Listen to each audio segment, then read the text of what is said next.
Assalamualaikum warahmatullahi wabarakatuh. Om Swastiastu, Namo Buddhaya, salam sejahtera bagi kita semua. Selamat pagi kepada Dewan Juri yang terhormat. Sebelumnya saya ingin mengucapkan terima kasih kepada Dewan Juri yang telah memberikan waktu. Sebelumnya, perkenalkan nama saya Fadelia Jahana. Saya merupakan representatif dari SMA Negeri 1 Tanjung Raya. Pada kesempatan kali ini, saya akan berperan sebagai pembicara pertama dengan mosi. Sebagai negara berkembang dengan potensi maritim, Dewan ini tidak akan menggunakan strategi ekonomi biru. Sebelum saya membahas lebih jauh mengenai strategi ekonomi biru, sebelumnya saya akan menjelaskan definisi dari ekonomi biru itu sendiri. Istilah ekonomi biru pertama kali diperkenalkan oleh Gunther Pauli melalui bukunya yang berjudul The Blue Economy. Ekonomi biru menerapkan logika ekosistem, yaitu ekosistem untuk bekerja untuk menuju efisiensi yang lebih tinggi untuk mengalirkan nutrien dan tanpa limbah untuk memenuhi kebutuhan semua kontributor dalam suatu sistem.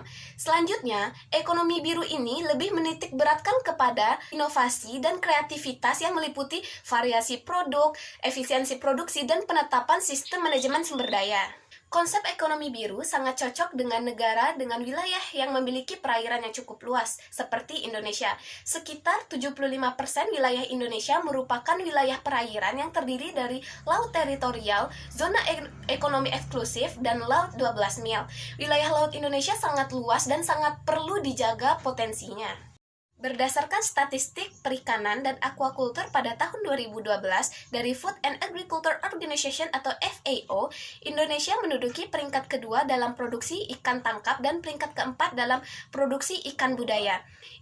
Indonesia juga tercatat sebagai negara terbanyak nomor 2 yang memiliki jumlah kapal setelah Tiongkok. Dari sisi penyerahan tenaga kerja, sektor perikanan tercatat menampung 2.748.908 tenaga kerja pada tahun 2012 dan menduduki peringkat keempat di dunia. Baiklah, selanjutnya saya akan menjelaskan mengenai tantangan dari ekonomi biru itu sendiri.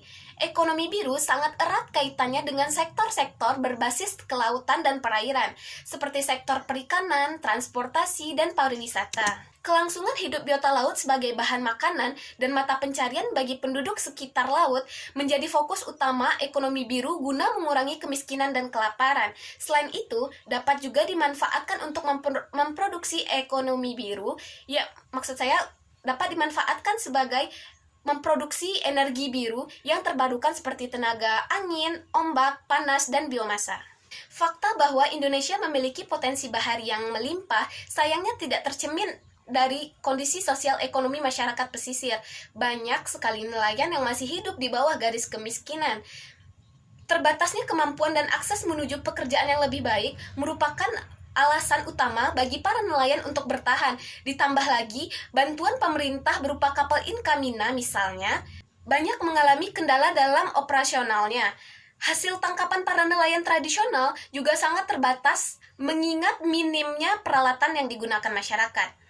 Dengan keterbatasan pengetahuan dan ditambah lagi dengan tekanan ekonomi untuk memenuhi kebutuhan sehari-hari menyebabkan aspek ekologi menjadi terabaikan. Penggunaan sarana dan prasarana penangkapan ikan seperti bom, potas, dan pukat harimau cenderung merusak biota laut.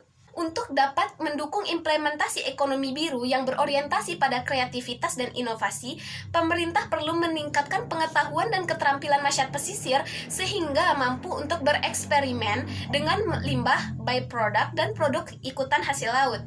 Baiklah, selanjutnya saya akan menjelaskan mengenai manfaat dari strategi ekonomi biru. Dalam rangka pemulihan ekonomi pasca pandemi COVID-19, Indonesia perlu pendekatan baru dalam mencari sumber pembaharuan ekonomi yang lebih inklusif dan berkelanjutan. Blue Economy adalah salah satu jawabannya. Dengan potensi ekonomi yang perlu dioptimalkan, mengingat Indonesia merupakan negara kepulauan dengan total 65% adalah wilayah kelautan. Manfaat dari ekonomi biru yaitu kelestarian keanekaragaman hayati laut dan ekosistem laut dan pesisir serta mata pencaharian yang berkelanjutan, utamanya bagi masyarakat pesisir. Indonesia memiliki potensi besar untuk menjalankan pemulihan biru pasca pandemi COVID-19 atau Blue Recovery dan mendorong transisi dari upaya ekstraktif menjadi pencapaian nilai tambah dan produktivitas. Ekonomi biru juga merupakan ruang untuk menciptakan inovasi dan kreativitas baru, baik pada sektor yang sudah ada maupun pada sektor yang sedang berkembang.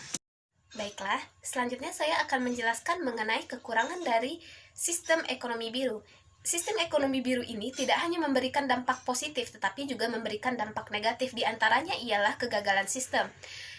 Untuk lebih meyakinkan bahwa adanya yang salah dengan adopsi sistem pendekatan berbasis hak kepemilikan, dapat disimpulkan bahwa itu menjadi sebuah kegagalan sistem untuk menjawab krisis yang sedang terjadi di laut mencakup ekosistem. Penelitian tersebut jelas menunjukkan bahwa adanya kebutuhan dan kepentingan masyarakat lokal yang tidak memenuhi hak asasi manusia yang menjadi terlanggar ketika pemerintah menerapkan pendekatan perikanan berbasis hak kepemilikan dalam bentuk kuota individu yang dapat dipindah tangankan atau bentuk serupa lainnya.